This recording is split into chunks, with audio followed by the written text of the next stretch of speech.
अभी तक इस फिल्म का नाम दिल्ली फाइल्स था, अभी एकदम से बंगाल फाइल्स क्यों? पोस्टर में क्या लिखा हुआ था? पोस्टर्स में लिखा हुआ the Delhi files Bengal chapter. Correct.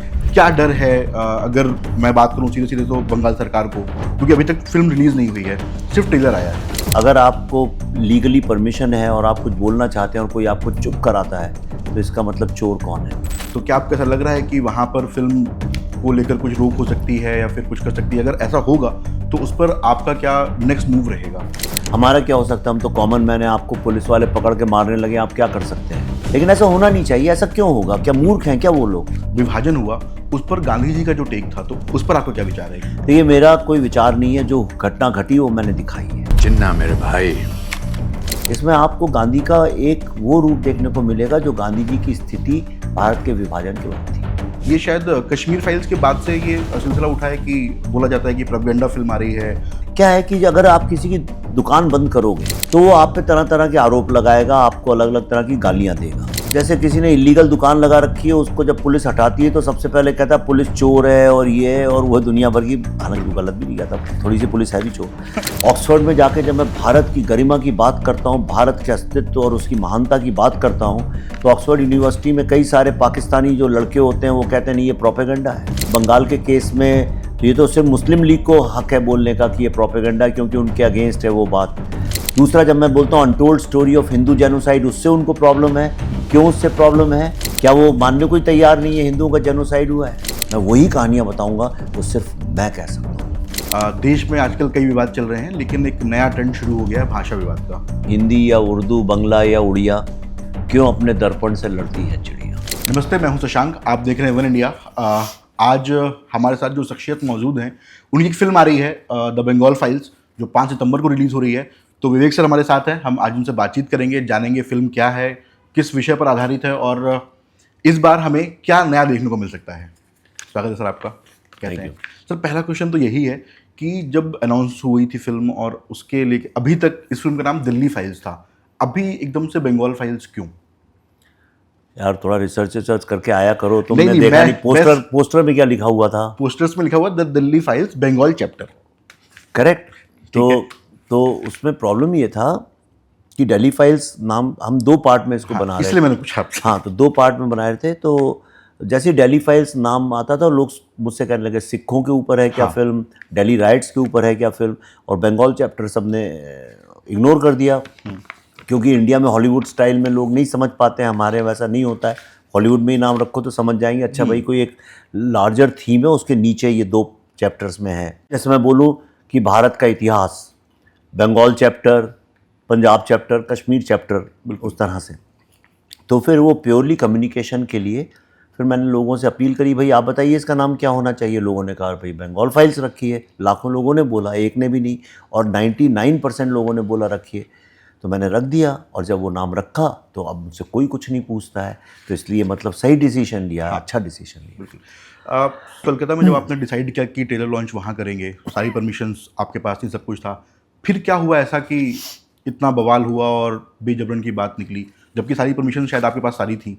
तो वो क्या सरकार का ऐसा लग रहा है कि आप ऐसा कुछ दिखा रहे हैं जिससे उनका कुछ जो दबे हुए सच हैं या फिर दबे हुए जो कहूँगा कहानियाँ हैं वो निकल कर आ जाएंगी? क्या डर है अगर मैं बात करूं सीधे सीधे तो बंगाल सरकार को, उनको कोई डर है या फिर क्योंकि अभी तक फिल्म रिलीज नहीं हुई है, सिर्फ ट्रेलर आया है? ट्रेलर भी नहीं आया, जब ट्रेलर भी नहीं आया था, पहले ही उन्होंने कर दिया अटैक। जी। तो उस पर आप बताइए मेरे को जी कि अगर आपको लीगली परमिशन है और आप कुछ बोलना चाहते हैं और कोई आपको चुप कराता है तो इसका मतलब चोर कौन है? एक कमरे में 100 लोग बैठे हैं, अगर आप बोलो यहाँ पे एक चोर है तो सबसे पहले वो बोलेगा नहीं ये झूठ बोल रहे हैं। कौन बोलेगा ये बात? चोर बोलेगा ना। तो आप जानते हैं चोर कौन है, क्यों चुप कराना चाहते हैं, किस लिए चुप कराना चाहते हैं, ये बच्चा जानता है भारत का, इसमें मैं क्या बोल सकता हूँ। तो जिस हिसाब से अभी ट्रेलर में बवाल हुआ, तो क्या आपको ऐसा लग रहा है कि वहाँ पर फिल्म को लेकर कुछ रोक हो सकती है या फिर कुछ कर सकती है? अगर ऐसा होगा तो उस पर आपका क्या नेक्स्ट मूव रहेगा? हमारा क्या हो सकता है? हम तो कॉमन मैन है, आपको पुलिस वाले पकड़ के मारने लगे, आप क्या कर सकते हैं? आप थोड़ी पलट के पुलिस को मार सकते हैं, राइट? आप यही जाएंगे कोर्ट में जाएंगे, तो हम भी वही करेंगे। लेकिन ऐसा होना नहीं चाहिए। ऐसा क्यों होगा? क्या मूर्ख हैं क्या वो लोग? बिना अकल के हैं क्या? कुछ तो उनके पास भी अकल होगी। वो क्यों बंगालियों को बंगाल की इतिहास के बारे में नहीं जानने देना चाहेंगे? क्यों भारतवासियों को भारत के इतिहास के बारे में नहीं जानने देना चाहेंगे? तो कोई मूर्ख और बहुत ही अजीब, बहुत ही घटिया टाइप का आदमी ये काम करेगा। जी। सर, इतिहास की बात करिए तो जब विभाजन हुआ उस पर गांधी जी का जो टेक था, तो उस पर लेकर आपका क्या विचार है कि क्या उन्होंने जो किया या फिर जो भी उनके फैसले थे उस पर आपका क्या विचार है? देखिए, मेरा कोई विचार नहीं है, जो घटना घटी वो मैंने दिखाई है। जी अब विचार लोगों का क्या है, ये फिल्म देखने के बाद बनेगा। जी ओके, और फिल्म में गांधी जी की एक अहम भूमिका है, और गांधी जी की जो भूमिका भारत के विभाजन के वक्त थी उसके बारे उसका उसमें दर्शाया गया है। लेकिन इसमें आपको गांधी का दूसरा रूप देखने को मिलेगा। आप वो रूप नहीं जिसको हम लोग दिखाते आए हैं अभी तक। इसमें आपको गांधी का एक वो रूप देखने को मिलेगा जो गांधी जी की स्थिति भारत के विभाजन के वक्त थी। सर, जैसे कि कई बार ये आरोप लगते हैं आपको, आप तो बेबाक बोलते ही हैं और आपको पता ही है, ये कहा जाता है कि आपकी जो फिल्में होती हैं वो नैरेटिव सेट होती हैं, नैरेटिव सेट करने के लिए होती हैं। तो जबकि आप रिसर्च करते हैं, हर चीज़ पूरी एक फिल्म को बनाने के पहले उसकी रिसर्च करते हैं, बताते भी हैं कि भाई मैंने यहाँ यहाँ विभिन्न विभिन्न स्रोतों से जानकारी ली है, फिर ये क्यों ऐसा आ रहा है? क्योंकि सेंसर बोर्ड तो आपको सर्टिफिकेट दे रहा है, फिर भी ये नरेटिव और जो प्रोपेगेंडा वाली जो बातें हैं वो क्यों आ रही हैं? ऐसा तो नहीं है कि पहले भी फिल्में बनती आ रही हैं। ये शायद कश्मीर फाइल्स के बाद से ये सिलसिला उठा है कि बोला जाता है कि प्रोपेगेंडा फिल्म आ रही है, आपकी फिल्मों को लेकर बोला गया, जैसे केरला स्टोरी आई उसको लेकर नहीं, ये बुद्धायना ट्रैफिक जैम को भी बोलते थे, ताशकंद फाइल्स को भी बोला इनने। क्या है कि अगर आप किसी की दुकान बंद करोगे तो वो आप पे तरह तरह के आरोप लगाएगा, आपको अलग अलग तरह की गालियां देगा। ओके, तो जैसे किसी ने इलीगल दुकान लगा रखी है, उसको जब पुलिस हटाती है तो सबसे पहले कहता है पुलिस चोर है और ये है और वह दुनिया भर की, हालांकि वो गलत भी नहीं कहता, थोड़ी सी पुलिस है भी चोर, लेकिन लेकिन लेकिन लेकिन इस केस में ऐसा नहीं है। तो एक सेट नैरेटिव जो इतने सालों से चला आ रहा है, जब आप उसको हिलाते हो तो लोग ऐसा बोलते हैं। ऑक्सफोर्ड में जाके जब मैं भारत की गरिमा की बात करता हूँ, भारत के अस्तित्व और उसकी महानता की बात करता हूँ, तो ऑक्सफोर्ड यूनिवर्सिटी में कई सारे पाकिस्तानी जो लड़के होते हैं वो कहते हैं नहीं ये प्रोपेगेंडा है। करेक्ट, बिल्कुल। मैं तो बल्कि एक बार मैंने वहाँ बोला कि भाई तक्षशिला तो हिंदू यूनिवर्सिटी थी और आज वो पाकिस्तान में, तो एक लड़का कहने लगा नहीं नहीं ये तो झूठ बोल रहे हैं, प्रोपेगेंडा है, वो तो हमारी यूनिवर्सिटी है। अब मैं क्या बोलूँ ऐसे लोगों के बारे में? ओके, और जो लोग बोलते हैं ये प्रोपेगेंडा कौन है? वो कश्मीर के संदर्भ में टेररिस्ट लोग और टेररिस्ट लोगों के सिंपैथाइजर्स बोलते हैं। अभी बंगाल के केस में तो ये तो सिर्फ मुस्लिम लीग को हक है बोलने का कि ये प्रोपेगेंडा, क्योंकि उनके अगेंस्ट है वो बात। लेकिन आज की पार्टी क्यों बोलती है मुझे नहीं पता। क्या वो मुस्लिम लीग है या मुस्लिम लीग के एजेंट्स हैं? क्या वो लोग डेमोग्राफी चेंज करा रहे हैं? उन्हें क्या आपत्ति है डेमोग्राफी चेंज से? दूसरा, जब मैं बोलता हूँ untold story of Hindu genocide, उससे उनको प्रॉब्लम है। क्यों उससे प्रॉब्लम है? क्यों प्रॉब्लम है? क्या वो मानने को ही तैयार नहीं है हिंदुओं का जेनोसाइड हुआ है? तो ये बात कौन नहीं मानेगा? कोई हिंदू तो ऐसा नहीं है जो इसको बोलेगा कि हिंदू जेनोसाइड नहीं हुआ है। पढ़ा लिखा मुस्लिम भी नहीं बोलेगा कि नहीं हुआ है। वो मुस्लिम जो अपने को सच्चा भारतीय मानता है, जिसको वंदे मातरम बोलने में शर्म नहीं है, वो भी ऐसा नहीं बोलेगा। तो फिर कौन बोलेगा? इलीगल इमिग्रेंट्स बोलेंगे। इलीगल इमिग्रेंट्स को कौन सपोर्ट कर रहा है? वो बोलेगा। तो क्या ये पार्टी इलीगल इमिग्रेंट्स को सपोर्ट करती है?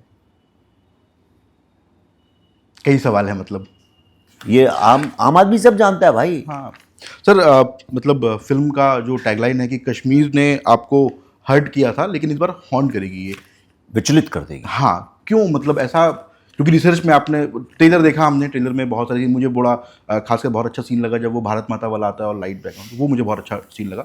तो ऐसा क्या दिखा आपको रिसर्च में कि आपको ये टैगलाइन ही देनी पड़ी? देखिए, अगर किसी की मृत्यु हो जाए तो कुछ एक दिन के बाद आप उस पर सेटल हो जाते हो। लेकिन कोई ये बोल दे कि आपकी मृत्यु होने वाली है कुछ दिनों में, सोच के देखिए 10 सेकंड के लिए। कश्मीर में जेनोसाइड हुआ,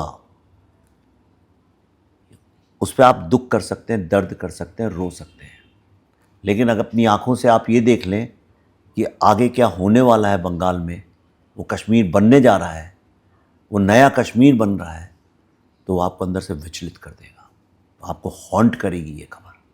इसलिए मैंने ऐसे बोला। अभी क्या लगा, मतलब फिल्म बनाने के पहले आपने रिसर्च करी, अभी जब जाते हैं आप, अभी गए हाल, तो वहाँ कैसा देखने में मिलता है? कि क्या ऐसा ही माहौल है जैसे मुंबई, दिल्ली या फिर बाकी शहरों में, या फिर वहाँ थोड़ा सा अलग है, या फिर कुछ अलग डेमोग्राफिक चीज़ें चल रही हैं। अरे भाई कोई वो विदेश थोड़ी है, भारत का ही हिस्सा, भारत के ही लोग हैं, अपने ही लोग हैं सारे। हम बंगाल मेरा उतना ही है जितना बंगालियों का। ये क्या कहने वाली बात हो गई? नहीं, फिर भी ये क्यों हो रहा है कि नहीं तो विवेक की मुझे ये फिल्मों को लगा, जी। मुझे ऐसा लगा, मैं जब उस होटल में बैठा था, जब पुलिस आई, तो मुझे ऐसा लगा कि जब ब्रिटिश लोग आते होंगे या औरंगजेब की सेना आती होगी और जो लोग स्वतंत्रता के लिए लड़ रहे थे उनको कैसा लगता होगा, वैसे ही मुझे लगा। मुझे ऐसा लगा जैसे कि मैं लाहौर या कराची में या ढाका में जाके भारत के गौरव की बात कर रहा हूँ और वहाँ के जो लोग हैं वो मेरे को मारने पीटने आए हैं और बोलने नहीं दे रहे, वैसा मुझे महसूस हुआ। सर एक और प्रश्न कि जब फिल्म आप कर रहे थे तो लिखते समय ही आपके पास दिमाग में आ गया था कि मुझे यही एक्टर्स चाहिए, या फिर बाद में प्रॉपर कास्टिंग हुई, कैसे पूरे का पूरे एक्टर्स की पूरी टीम आई? नहीं, हम तो देखिए हर बार पहले लिखता हूँ, उसके बाद मैं ऑडिशन करता हूँ। पर हाँ, एक दो रोल्स मुझे दिमाग में थे, जैसे दर्शन कुमार का मैं सोच ही नहीं सकता था कोई और कर सकता है, उसको सोच के ही वो डायलॉग लिखे, क्योंकि इतने 20-25 पेज का मोनोलॉग और कौन बोल सकता है भारत में? कोई ऐसे एक्टर मैं जानता नहीं हूँ जो बिना कट जितनी बार बोलो उतनी बार बोल सके। तो दर्शन वो करने वाला था। माँ भारती के लिए मेरे दिमाग में पल्लवी थी, और मैडमैन के रोल के लिए मेरे दिमाग में मिठुन चक्रवर्ती थे, राइट। और उन जो मैंने सोचा था ये ऐसा करेंगे, अगर मैं सोचा था ऐसा करेंगे, तो उन्होंने ऐसा किया। तो ये एक बहुत पीछे की बात करूंगा, मतलब फिल्म से भी नहीं, कि एडवर्टीजमेंट की दुनिया में थे आप, वहाँ एकदम से फिल्मोग्राफी में कैसे, क्या ऐसा मोड़ आया? अरे जीवन में कई बार घटनाएं होती हैं, आपका जीवन बदल देती हैं। ये भी ऐसी घटनाएं हैं, पर बड़ी पुरानी बातें हैं। मैं ऐसे ही कुछ हादसे हो गए जिसके कारण एडवर्टाइजिंग फिल्म बनाने लगा। उसके बाद जी सुभाष चंद्र जी का ज़िंदगी भर एहसान मंद रहूँगा कि उन्होंने तब वो नई नई चैनल भी थी जी, तो वहाँ पे टेलीफिल्म बनाने लगा। फिर किसी प्रोड्यूसर ने मेरी एक टेलीफिल्म देख ली, चॉकलेट, उसको बहुत अच्छी लगी, उन्होंने कहा मुझे यही फिल्म बनानी है, तो अचानक से फिल्म भी बन गई। लेकिन जो घटना असली घटी वो ये थी कि जब 2-3 फिल्में बनाने के बाद, ख़ास तौर पे गोल के बाद, मुझे गोल के बाद लगा कि मैं ज़िंदगी भर ऐसे ही एक्टरों के साथ काम करता रहूँगा जो कहने को स्टार हैं, उन्हीं के इर्द गिर्द सब घूमता है। वो फ्लॉप हो गए तो फिल्म फ्लॉप, वो हिट हो गए तो फिल्म हिट, और जिन्हें एक्टिंग करनी नहीं आती, 4 डायलॉग नहीं बोल सकते, मैं ज़िंदगी कैसे बिताऊँगा अपनी? तब मैंने बॉलीवुड से रिज़ाइन किया और उसके बाद मैंने कहा अब मैं वो फिल्में बनाऊँगा जो मेरी फिल्में हैं, मेरा हस्ताक्षर है। अगर मुझे काम आता है तो पहचानी जाएंगी, नहीं आता है तो पहचानी जाएंगी, और मैं वो कहानियाँ बताऊँगा जो कोई और नहीं बता सकता। मैं वही कहानियाँ बताऊँगा जो सिर्फ मैं कह सकता हूँ। आखिरी प्रश्न सर ये है, देश में आजकल कई विवाद चल रहे हैं, लेकिन एक नया ट्रेंड शुरू हो गया है भाषा विवाद का, तो उस पर मतलब क्या एक विचार है? क्योंकि आप ग्वालियर से आते हैं, मध्य प्रदेश से आते हैं, हिंदी भाषी बेल्ट से आते हैं, बम्बई आपकी कर्मभूमि है, तो क्योंकि वही मोस्टली विवाद चल रहा है, तो उस पर एक क्या विचार है? और ये फाइल्स का जो सिलसिला है, जो कश्मीर से आपने फाइल्स खोलनी शुरू करी हैं, वो कब तक और कहाँ तक चलेंगी? ये देखिए, भाषा के विवाद में तो मैं आपको 4 पंक्तियाँ कविता के उसमें बोल सकता हूँ। हिंदी या उर्दू, बंगला या उड़िया, क्यों अपने दर्पण से लड़ती है चिड़िया, राइट जी। भाषा पे लड़ने वाला तो ये राजनीति है, और भाषा से आपको क्या समस्या है भाई? और भाषा का अर्थ क्या है? भाषा का मतलब है आपसे मैं कुछ कहना चाहता हूँ, आपको समझ में आ जाए। बिल्कुल। तो अगर मैं गूंगा हूँ और मुझे किसी को बुलाना है और मैंने यूँ किया तो आ जाएगा सामने। मैं यहाँ से खड़ा हूँ, वहाँ सामने को दिखता है, मैं यूँ करता हूँ, वो मेरे लिए पानी लेके आ जाता है। मैं यूँ करके करता हूँ, वो चाय लेके आ जाता है। बिल्कुल। सामने वाले को सब समझ में आता है। आपको अपने घर जाते हो, शादी हो गई तुम्हारी? नहीं सर, अभी कहाँ। गर्लफ्रेंड है? अरे अब नहीं, मतलब ऐसा नहीं, घर वाले कैमरा देखते पर हैं अपनी माता पिता तो हैं। हाँ, अरे हाँ। हाँ, तो देखो पिताजी घर में घुसते हैं, माँ की शक्ल देख के कहते हैं अरे देखो आज गुस्सा है, गुस्से में है। कैसे कुछ बिना बोले कैसे समझ में आता है? यही है भाषा। एक कुत्ता आप घर में पालते हैं, उसको कैसे समझ में आता है आप प्यार कर रहे हैं कि गुस्से में है? यह है भाषा। भाषा का इतना ही पर्पज़ है, उससे ज़्यादा उसको दिमाग में घुसाना नहीं चाहिए। लेकिन भाषा को लेके आप लड़ने लगे, मेरी भाषा और आपकी कैसे भाषा हो गई भाई? कोई भी भाषा आपकी कैसे हो सकती है? भाषा के ज़मीन से जुड़ी हुई है क्या? यानी आप ये चाहते हैं अगर जो कन्नड़ा के लिए लड़ रहा है कि कर्नाटक के बाहर वो भाषा जानी नहीं चाहिए, या महाराष्ट्र के बाहर मराठी नहीं जानी चाहिए? आप चाहते क्या हैं? यानी ये तो उत्पाती लोग। बिल्कुल। आपने गुंडे नहीं देखे हैं? हाँ। ये मेरा मोहल्ला है। अरे भाई तुम्हारे मोहल्ला कैसे है? अगर तुम्हारा मोहल्ला है तो बाहर लिख दो अपने पिताजी का नाम। बिल्कुल। मराठी पे जो लोग दंगे फसाद कर रहे हैं, लिख दें कि ये मराठी और कर्नाटक के ऊपर की ये मेरे पिताजी ने ये लैंग्वेज इन्वेंट की थी। भाई तुम्हारी कैसे हो गई? शब्द तुम्हारे नहीं है, आधे शब्द इधर से आए, आधे शब्द उधर से आए, आपकी भाषा कैसे हो गई? भाषा एक इंसानियत जुबान है, लोग अपनी भाषाओं में बात करते हैं। आप उर्दू से लड़ने लगते हैं लोग, कभी बंगला से लड़ने लगते हैं, किसी भी भाषा से। भाषाओं से लड़ाई लड़ना बहुत ही तुच्छ किस्म की बात है। लड़ना है तो आइडिया से लड़ो, वो तो किसी की हिम्मत नहीं लड़ने की, क्योंकि उसके लिए आइडिया चाहिए होता है। मैं इन सब में पढ़ता नहीं, फिर से रिपीट कर देता हूँ, हिंदी या उर्दू, बंगला या उड़िया। आप बंगला उड़िया में कुछ भी चेंज कर लो, मराठी या उड़िया, कन्नड़ा या उड़िया, या कन्नड़ा कुछ उड़िया, क्योंकि राइम करता है। राइम में जाता है। क्यों? अपने दर्पण से लड़ती है चिड़िया। Thank you so much.